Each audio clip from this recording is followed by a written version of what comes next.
वही असंभव है, बिना श्रोत्रिय ब्रह्मनिष्ठ के वही असंभव है। आगे की बातें तो असंभव ही है, वहां कहाँ गति।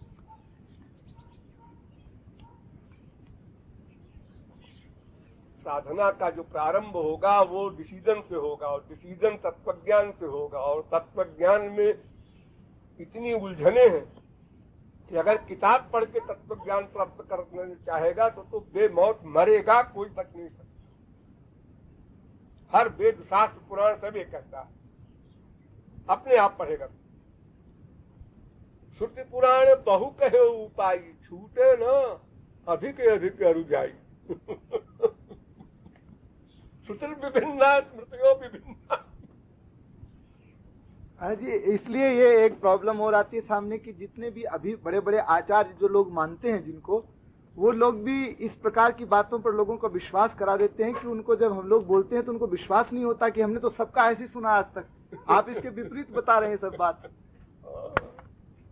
कभी नहीं सुना है ना, और कभी कोई बोल ही नहीं सकता है तो सुने क्या। अरे यहाँ तक हम तुमको बतावें कि तपेश्वरी प्रसाद एक विद्वान यहाँ थे कानपुर में, हमारे साथ 3-4 महीने रहे, जहाँ जहाँ स्पीच हुई। सिद्धांत के पुस्तक पढ़े 3-4 महीने लगातार, और बांदा में लेक्चर हमारा हो रहा था, तो कहने लगे महाराज जी आज मैं भी बोलूंगा, थोड़ा रिहर्सल करूं। इतने दिन मैंने आपका लेक्चर सुना और सिद्धांत पढ़ा है। हमने कहा जरूर बोलो, पहले तुम बोल लो, नहीं तो पब्लिक हमारे बोलने के बाद तो बैठेगी नहीं। तो हमने अनाउंस कर दिया कि पंडित आए हैं वहां से, कानपुर से, वेदांत के पंडित भी थे, व्याकरण के पंडित भी थे, भागवत कथा कहते थे, लेकिन जैसे कथावाचक होते ऐसे थे, लेकिन वो हमारे लेक्चर लगातार सुनते रहे और स्टडी करते रहे। तो हमने कहा बोल लेगा। जब बोलने लगे तो मैं बैठ नहीं सका, इतनी हंसी आई हमको। इतना गलत फलत, कोई लिंक नहीं, कुछ नहीं, अलूल जलूल। अब जैसे कोई पसीना पसीना हो गया उतनी देर में, आधा घंटे 40 मिनट बोला। उसके बाद आके बाहर कहता है महाराज जब तक आप नहीं चाहेंगे कोई नहीं बोल सकता, आपकी फिलॉसफी। हमने कहा तुमको पता है भारतवर्ष में कोई ऐसा नहीं है वक्ता जिसके पास हमारी सिद्धांत की पुस्तक न हो, सबने पढ़ा है, लेकिन बोल कोई नहीं पाता। सीताराम शरण व्यास इतनी भागवत की कथा कहते हैं, रामायण कहते हैं, मठाधीश है आजकल तो 15-20 साल से, वो भी यही कहते हैं कृपालु के शरणागत जब तक नहीं होगा, जब तक उनके कृपा नहीं होगी, तब तक उनकी फिलॉसफी कोई नहीं बोल सकता। किताब तो उनकी सब बाजार में बिक रही है, आप खरीद लो। ये कहाँ है आजकल बारे कौन जिनका आप नाम ले रहे हो? सीताराम सर, हाँ ये तो अयोध्या में एक मठ है, तो बहुत बड़ा मठ है। तो महाराज जब मर गए थे तो ये तो बोल उसमें एक घाट पर रहते थे, मामूली ऐसे एक छोटे कमरे में, सीताराम शरण, और कथा कहते थे रामायण की, भागवत पढ़ी मिलाकर। हमारे साथ रहे हैं 1-2 महीने, कई सम्मेलनों में भी साथ रहे हैं।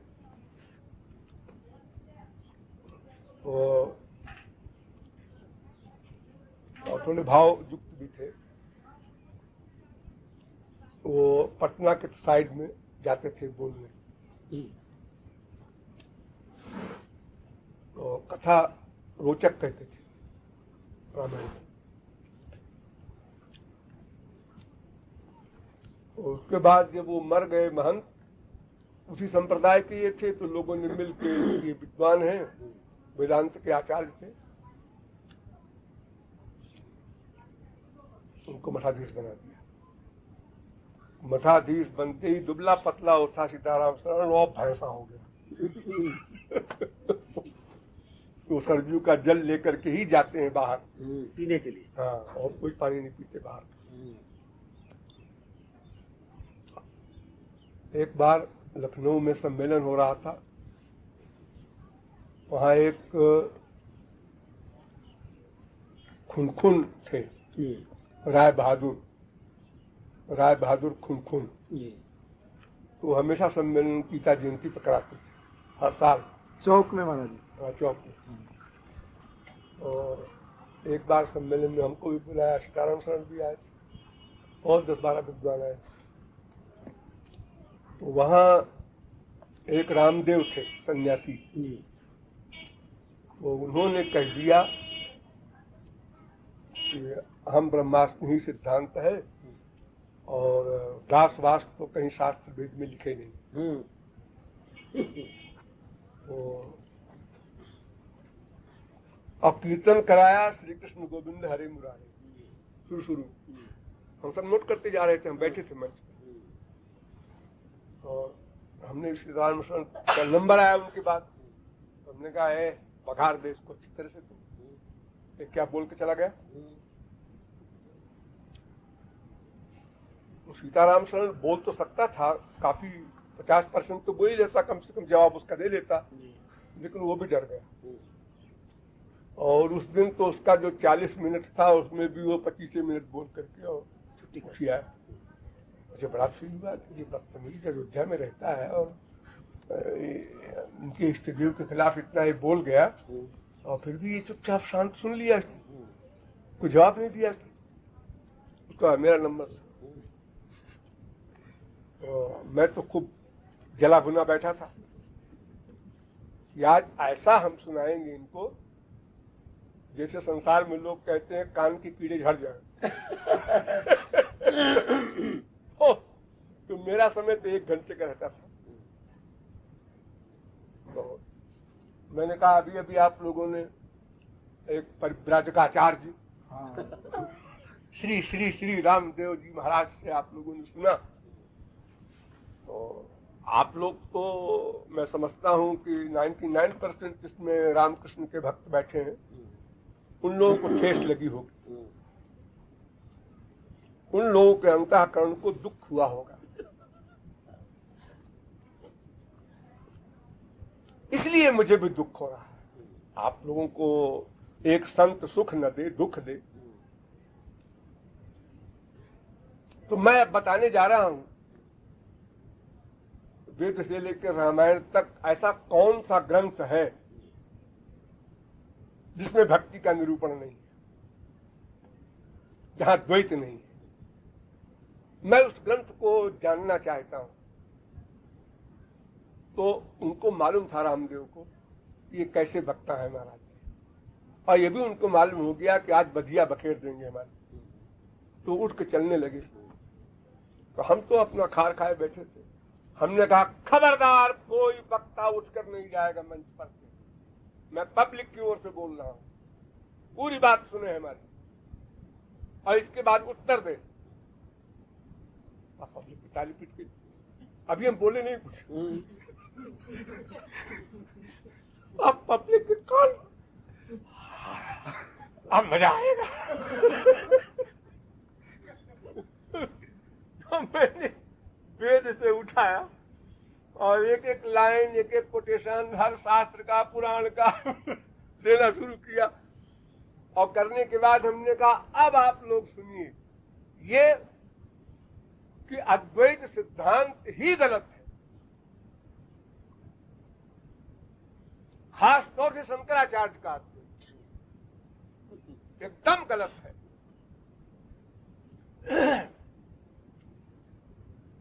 वो किस तरह से वो बताया। अब वो सन्यासी जी ऐसा करके जैसे कोई किसी को दबाए जा रहा है, यो करें सिर नीचे करके, और पब्लिक देख रही है, भाग नहीं सकती, उन्होंने पहले कह दिया। अब बेचैनी के बारे में जा रहे। अब बाकी सब वैष्णव और सब समझा करके हमने कहा और एक आप लोग और आश्चर्य सुनिए, श्री रामदेव जी महाराज ने जो कुछ कहा वो आप लोगों की परीक्षा के लिए कहा है, वास्तव में ये अद्वैती नहीं है। अब लोग फिर ताज्जुब में पड़ गए क्योंकि आप लोगों ने उनके प्रवचन के पहले सुना श्री कृष्ण गोविंद हरे मुरारे कीर्तन किया है, तो श्री कृष्ण गोविंद हरि और मुरारी ये क्या निराकार ब्रह्म होता है?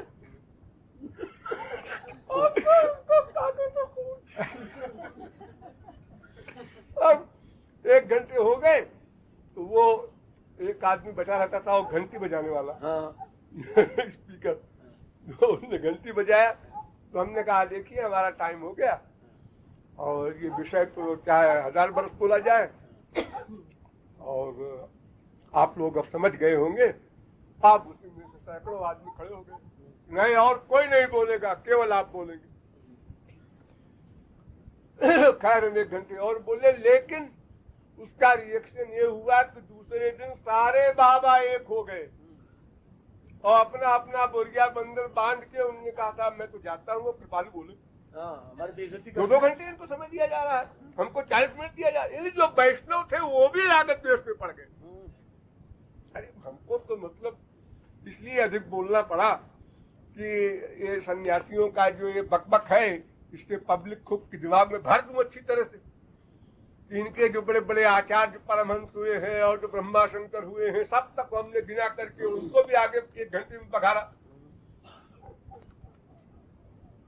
तो फिर मैंने उसके बाद 2 साल और मैं गया हूँ सम्मेलनों में, तो उसके बाद वहां झांसी में जब हुआ तो वहां भी एक किस्सा हुआ।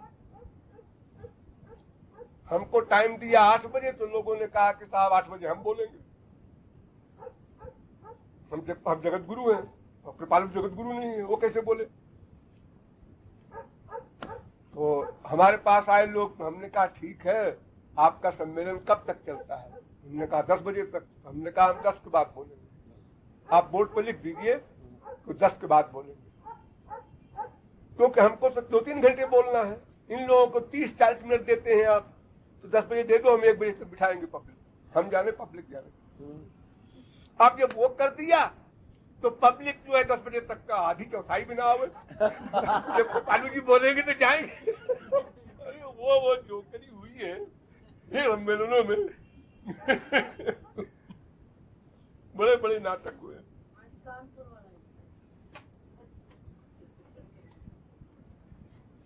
तो कई साल बाद उसके तो जगत गुरु वगैरह हो गए, तो उसके कई साल बाद एक बार ऐसे हमारे जब चोट लग गई थी तो मोहन होली पे लग गई, तो उसको सेक कराने के लिए बिजली से हम कानपुर आए। बिजली से सेक करते थे, इन्हीं के यहाँ ठहरे थे।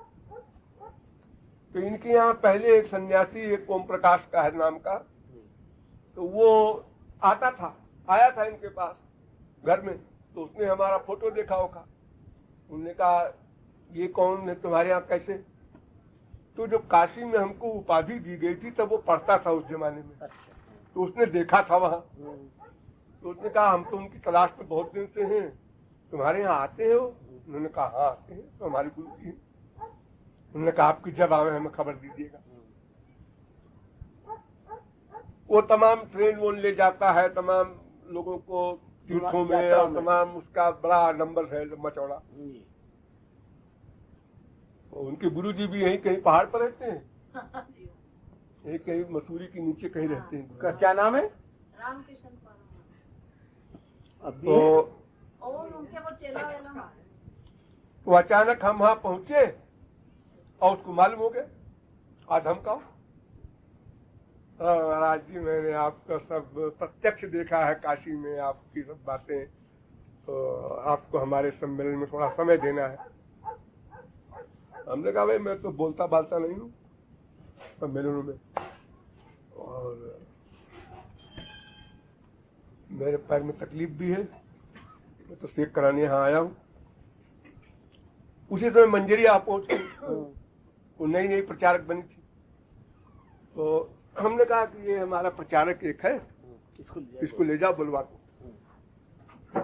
अब उसको कैसे विश्वास हो ये प्रचारक क्या बोलेगा?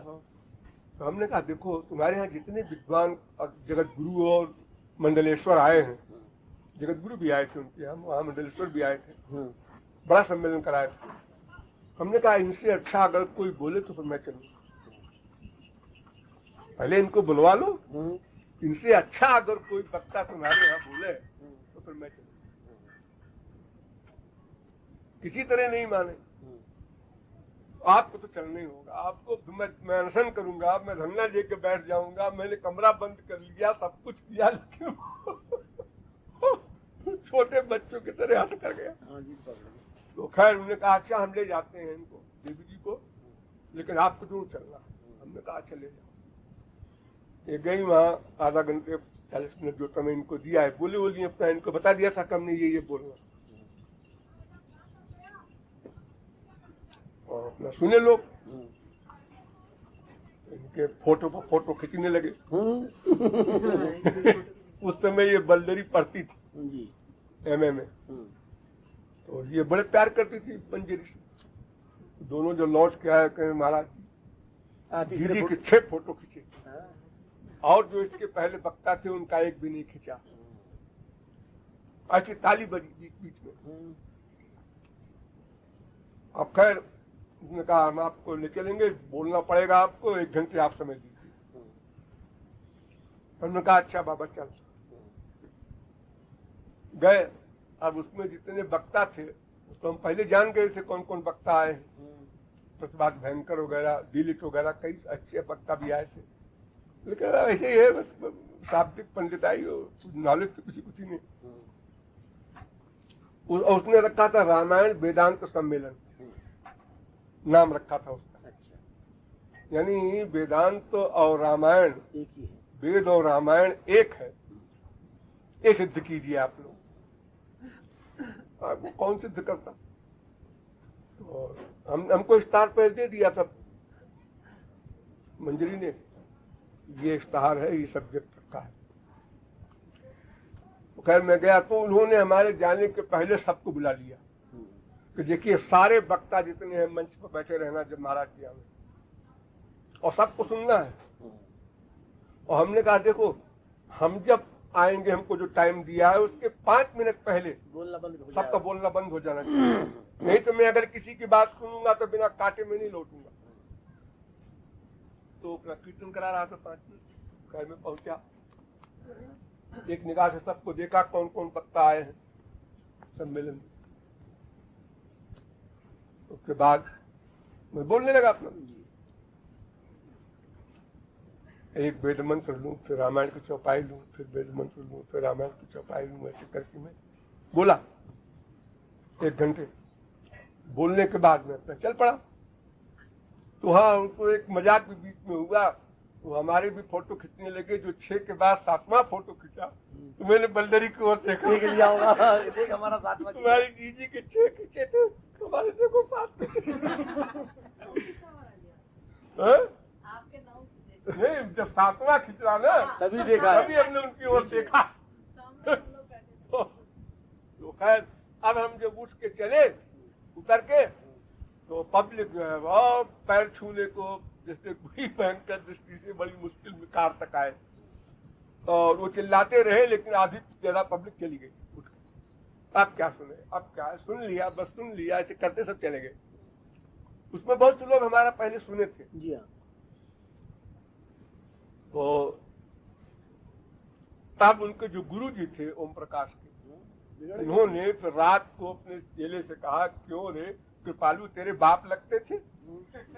उनको 1 घंटे दिया और हमको तक को तूने 30 मिनट दिया। तो उसने साफ साफ जवाब दे दिया कि गुरुजी आप बुरा न मानिए, कृपालु जो बोल गए हैं वेद और वेदांत और रामायण के प्रसंग में कोई वक्ता बोला है? आप लोग आधा घंटे में भी किससे कहानी कहते हैं। तुम्हें भी लिखी, वो भी आधा घंटा भी आप लोग मैटर नहीं दे सकते। वाकई सम्मेलन था, जबरदस्ती वहां जाना पड़ा। सद्भाग मतलब